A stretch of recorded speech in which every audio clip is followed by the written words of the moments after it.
they enter the building. Major Siempre he asegurado que mi dinero no tiene vínculos con el narcotráfico. In 1993, everybody wanted Pablo Escobar dead. The United States, rival cartels. Pablo Escobar was a Colombian drug trafficker who collaborated with other criminals to form the Medellín Cartel in the early 1970s. Eventually, he controlled over 80% of the cocaine shipped to the United States, earning the nickname, the King of Cocaine. He amassed an estimated net worth of $30 billion and was named one of the 10 richest people on Earth by Forbes. He earned popularity by sponsoring charity projects and soccer clubs, but later, terror campaigns that resulted in the murder of thousands turned public opinion against him. After surrendering to the Colombian authorities in 1991, Escobar escaped detainment in 1992 and was a fugitive until his dramatic death in December 1993.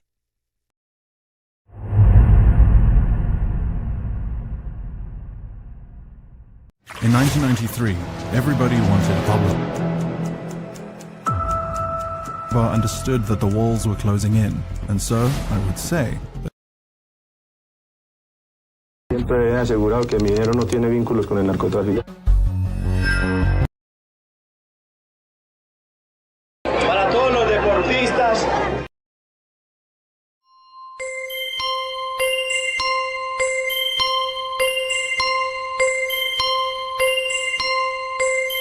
Pablo Emilio Escobar Gaviria was born on December 1, 1949, in the Colombian city of Riengro, Antioquia. His family later moved to the suburb of Envigado. He was the third of 7 children born in poverty to a schoolteacher mother and a peasant farmer father. From an early age, Escobar packed a unique ambition to raise himself up from his humble beginnings and dreamed of becoming the president of Colombia one day. Escobar reportedly began his life of crime early, stealing tombstones and selling phony diplomas. It wasn't long before he started stealing cars, then moving into the smuggling business. Escobar's early prominence came during the Marlboro Wars, in which he played a high-profile role in the control of Colombia's smuggled cigarette market. This episode proved to be a valuable training ground for the future narcotics kingpin.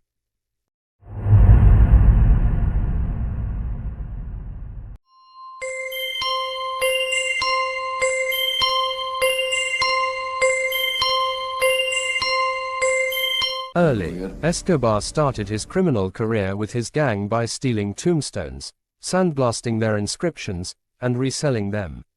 After dropping out of school, Escobar began to join gangs to steal cars. 13. Escobar soon became involved in violent crime, employing criminals to kidnap people who owed him money and demand ransoms, sometimes tearing up ransom notes even when Escobar had received the ransom. His most famous kidnapping victim was businessman Diego Echevarria, who was kidnapped and eventually killed in the summer of 1971. Escobar received a $50,000 ransom from the Echevarria family. His gang became well known for this kidnapping.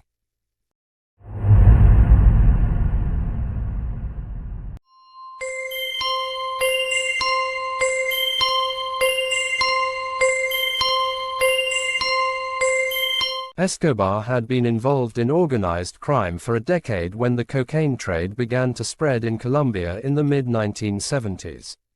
Escobar's meteoric rise caught the attention of the Colombian Security Service, who arrested him in May 1976 on his return from drug trafficking in Ecuador. DAS agents found 39 kilograms of cocaine in the spare tire of Escobar's car. Escobar managed to change the first judge in the lawsuit and bribed the second judge, so he was released along with other prisoners. The following year, the agent who arrested Escobar was assassinated. Escobar continued to bribe and intimidate Colombian law enforcement agencies, in the same fashion. His carrot-and-stick strategy of bribing public officials and political candidates in Colombia, in addition to sending hitmen to murder the ones who rejected his bribes, came to be known as silver or lead, meaning money or death. The Medellín Cartel and the Cali Cartel both managed to bribe Colombian politicians.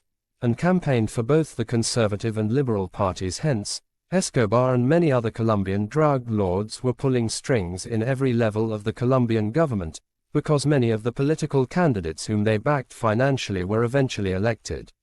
Although the Medellín Cartel was only established in the early 1970s, it expanded after Escobar met several drug lords on a farm in April 1978, and by the end of 1978 they had transported some 19,000 kilograms of cocaine to the United States.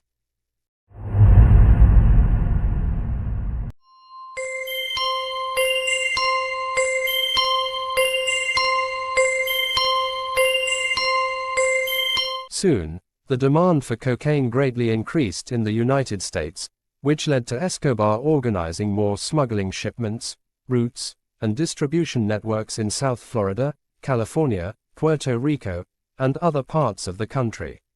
He and cartel co-founder Carlos Leder worked together to develop a new transshipment point in the Bahamas, an island called Norman's Cay about 350 kilometers, 220 miles, southeast of the Florida coast. Escobar and Robert Vesco purchased most of the land on the island, which included a 1 kilometer, 3,300 feet, airstrip, a harbor, a hotel, houses, boats, and aircraft, and they built a refrigerated warehouse to store the cocaine. According to his brother, Escobar did not purchase Norman's Cay. It was instead a sole venture of Leder's. From 1978 to 1982, this was used as a central smuggling route for the Medellín Cartel. With the enormous profits generated by this route, Escobar was soon able to purchase 20 square kilometers, 7.7 square miles, of land in Antioquia for several $1 million, on which he built the Hacienda Nápoles. The luxury house he created contained a zoo, a lake, a sculpture garden, a private bullring, and other amenities for his family and the cartel.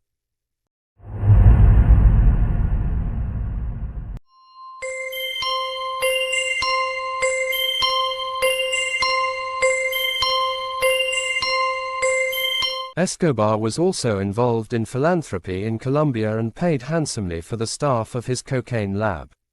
Escobar spent millions developing some of Medellín's poorest neighborhoods. He built housing complexes, parks, football stadiums, hospitals, schools, and churches. Escobar also entered politics in the 1980s and participated in and supported the formation of the Liberal Party of Colombia. In 1982, he successfully entered the Colombian Congress.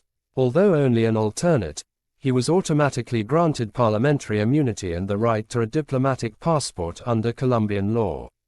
At the same time, Escobar was gradually becoming a public figure, and because of his charitable work, he was known as Robin Hood Paisa.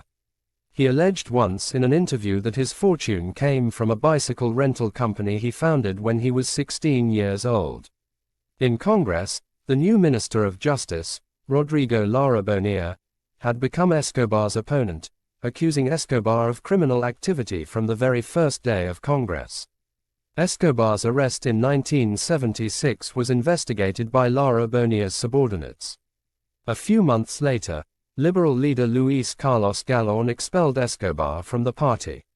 Although Escobar fought back, he announced his retirement from politics in January 1984. 3 months later, Lara Bonilla was murdered. The Colombian judiciary had been a target of Escobar throughout the mid-1980s. While bribing and murdering several judges, in the fall of 1985, the wanted Escobar requested the Colombian government to allow his conditional surrender without extradition to the United States.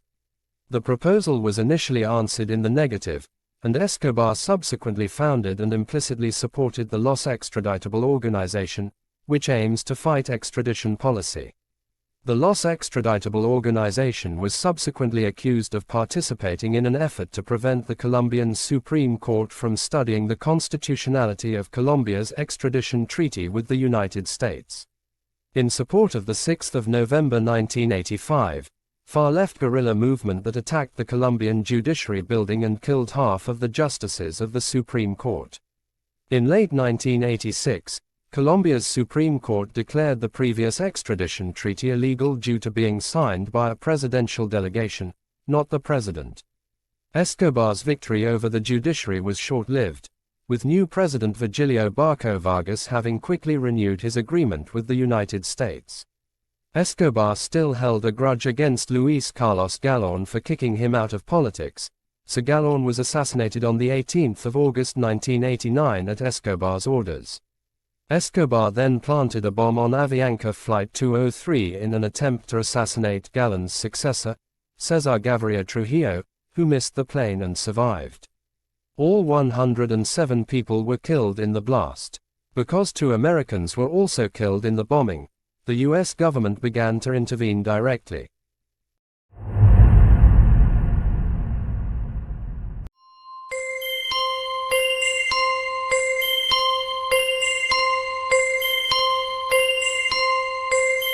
After the assassination of Luis Carlos Galán, the administration of Cesar Gaviria moved against Escobar and the drug cartels.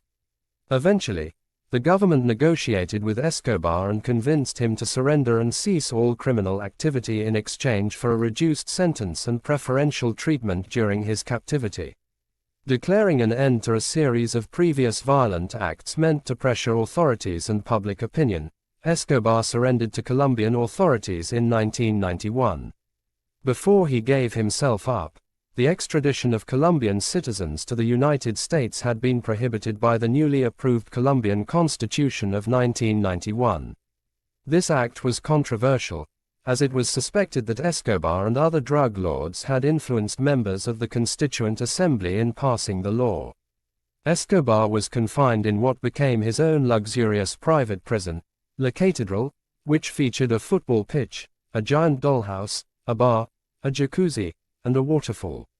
Accounts of Escobar's continued criminal activities while in prison began to surface in the media, which prompted the government to attempt to move him to a more conventional jail on the 22nd of July 1992.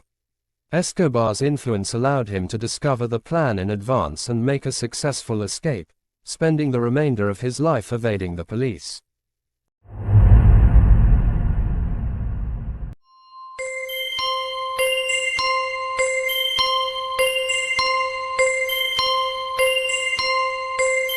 By the 1990s, Escobar was facing increasing pressure from the administration of President Cesar Gaviria, particularly after Escobar's alleged assassination of presidential candidate Luis Carlos Galán in 1989.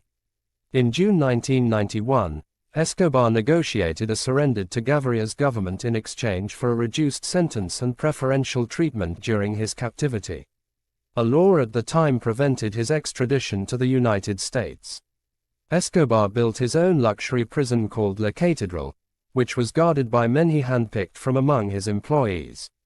Often called Hotel Escobar, the prison came with a casino, spa, nightclub, football field, jacuzzi, waterfall, and giant dollhouse.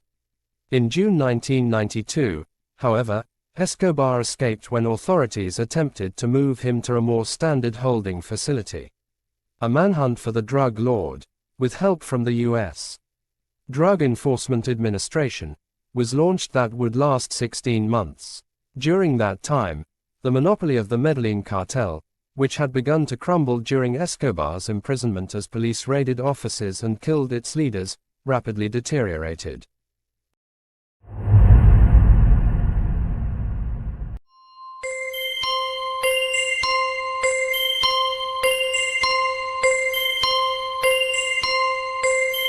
Pablo Escobar, often known as El Patron, was a complex figure with a reputation that extended beyond his notorious drug trafficking empire.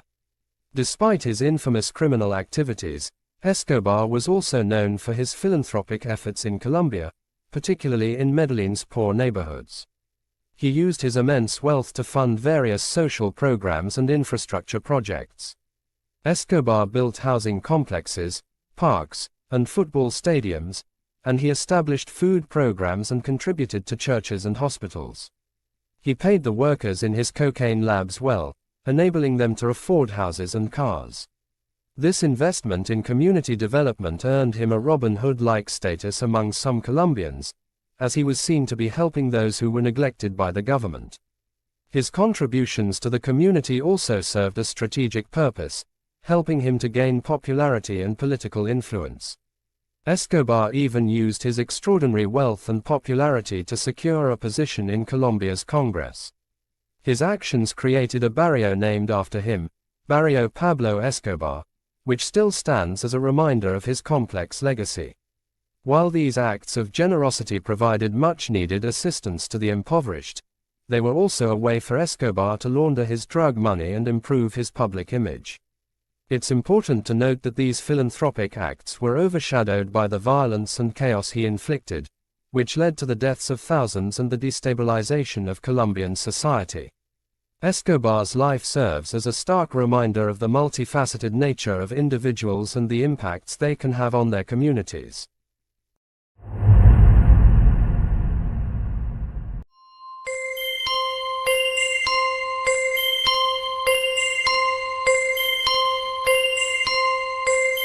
Escobar's family unsuccessfully sought asylum in Germany and eventually found refuge in a Bogotá hotel. Escobar was not so lucky. Colombian law enforcement finally caught up to the fugitive Escobar on December 2, 1993, in a middle-class neighborhood in Medellín. A firefight ensued, and as Escobar tried to escape across a series of rooftops, he and his bodyguard were shot and killed.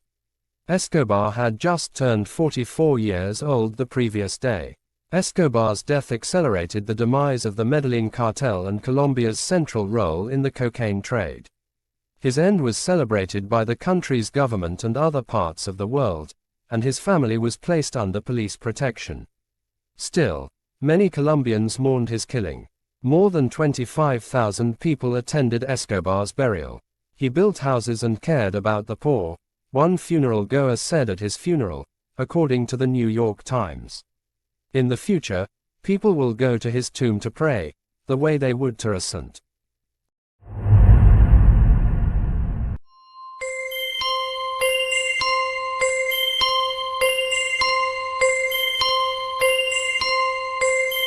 Soon after Escobar's death and the subsequent fragmentation of the Medellín Cartel, the cocaine market became dominated by the rival Cali cartel until the mid-1990s, when its leaders were either killed or captured by the Colombian government. The Robin Hood image that Escobar had cultivated maintained a lasting influence in Medellín. Many there, especially many of the city's poor whom Escobar had aided while he was alive, mourned his death, and over 25,000 people attended his funeral. Some of them consider him a saint and pray to him for receiving divine help. Escobar was buried at the Monte Sacro Cemetery. On the 4th of July 2006, Virginia Vallejo, a television anchorwoman romantically involved with Escobar from 1983 to 1987, offered Attorney General Mario Agarrón her testimony in the trial against former Senator Alberto Santofimio, who was accused of conspiracy in the 1989 assassination of presidential candidate Luis Carlos Galán. Agarrón acknowledged that, although Vallejo had contacted his office on the 4th of July, the judge had decided to close the trial on the 9th of July, several weeks before the prospective closing date. The action was seen as too late. On the 18th of July 2006, Vallejo was taken to the United States on a special flight of the Drug Enforcement Administration, DEA, for safety and security reasons, due to her cooperation in high-profile criminal cases. On the 24th of July, a video in which Vallejo had accused Santofimio of instigating Escobar to eliminate presidential candidate Galán was aired by RCN Television of Colombia. The video was seen by 14 million people, and was instrumental for the reopened case of Galán's assassination. On the 31st of August 2011, Santofimio was sentenced to 24 years in prison for his role in the crime. Among Escobar's biographers, only Vallejo has given a detailed explanation of his role in the 1985 Palace of Justice siege. The journalist stated that Escobar had financed the operation, which was committed by M19, but she blamed the army for the killings of more than 100 people, including 11 Supreme Court magistrates, M19 members, and employees of the cafeteria.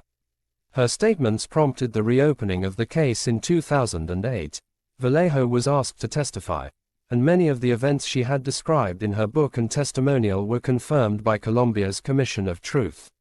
These events led to further investigation into the siege that resulted with the conviction of a high-ranking former colonel and a former general, later sentenced to 30 and 35 years in prison, respectively, for the forced disappearance of the detained after the siege.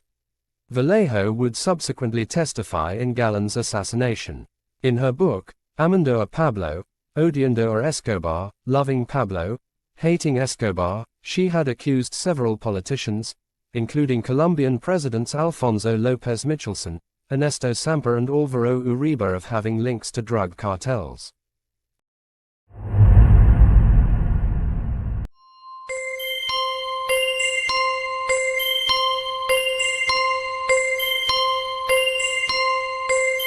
The impact of Pablo Escobar's encounter and subsequent fall had profound and lasting effects on Colombia. His death marked the end of an era characterized by the Medellín Cartel's dominance over the country's social, economic, and political landscapes. In the immediate aftermath, there was a significant reduction in the violence and terror that had plagued Colombia during Escobar's reign. The government regained some control, and the number of homicides and kidnappings decreased notably. However, the power vacuum left by Escobar's demise led to the rise of rival cartels and criminal groups, which continued to fuel the drug trade and associated violence. Economically, Colombia faced a challenging period of restructuring. The illicit drug economy had infiltrated legitimate businesses, and the country had to work towards disentangling these and restoring international confidence. Efforts to combat drug trafficking intensified, with increased support from international partners like the United States. On a societal level, Escobar's influence had been paradoxical. While he was responsible for countless acts of violence, he also invested in poor communities, earning a Robin Hood-like image among some Colombians. After his death, the state attempted to fill this void by improving infrastructure and social services, particularly in Medellín, which underwent a significant urban transformation.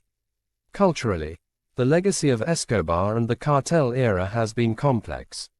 While many Colombians wish to move past this dark chapter, the global fascination with Escobar has persisted, often overshadowing the country's rich heritage and diversity. This has been evident in the proliferation of narco-tourism and media portrayals that sometimes glamorize the drug trade's history. In summary, Pablo Escobar's encounter brought about a mix of relief and challenges for Colombia. While it ended his reign of terror, it also ushered in a period of transition and reflection for the nation as it worked to overcome the scars left by the drug wars and rebuild its image on the global stage.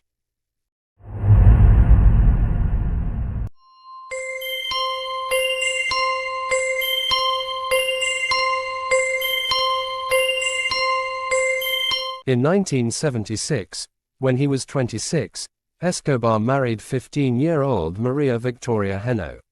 She was so young that before marrying her, Escobar had to get a special dispensation from the bishop, which was obtainable for a fee, according to Bowden. They were married until Escobar's death. The couple had 2 children together, a son, Juan Pablo, and a daughter, Manuela. Today Escobar's son is a motivational speaker who goes by the name Sebastián Marroquín. Marroquín studied architecture and published a book in 2015, Pablo Escobar, My Father, which tells the story of growing up with the world's most notorious drug kingpin. He also asserts that his father was not shot and killed, but rather committed suicide. My father's not a person to be imitated, Marroquín said in an interview. He showed us the path we must never take as a society because it's the path to self-destruction, the loss of values, and a place where life ceases to have importance.